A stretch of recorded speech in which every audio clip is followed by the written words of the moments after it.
kızıl kimi olur ifadelerin. Size sağlık deyirik yad edip sadelerin.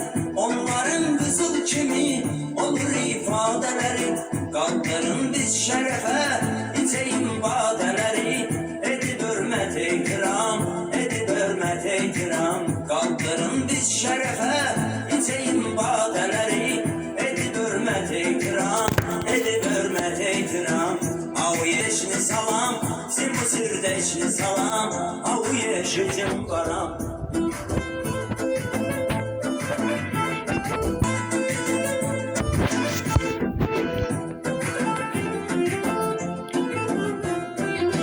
İstəri bərbad olan yerlər abad olsun. Eşidib yaxşıların ürəyi şad olsun. İstəri bərbad olan yerlər abad olsun. Eşidib yaxşıların ürəyi şad olsun. Cəmi Dustaq olanın yolu azad olsun. Eyləsin yoluna davam, eyləsin yoluna davam. Cəmi qalan dağ eşizim varam.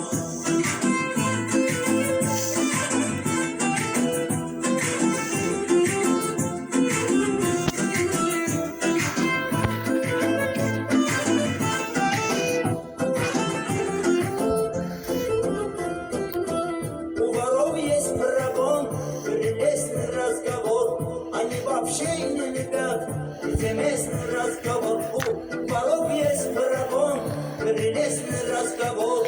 Они вообще не любят, прелестный разговор. Если у них честь дорогой, это честный разговор.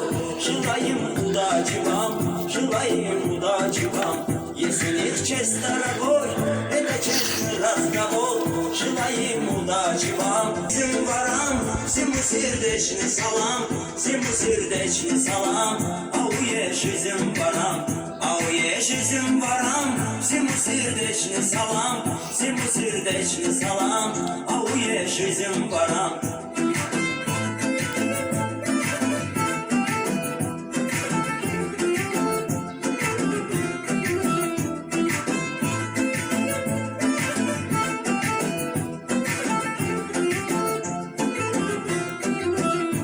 Sen məlhəm elə ürəyi yarələrə, gözü həsrətdə olan qəlbi biçarələrə.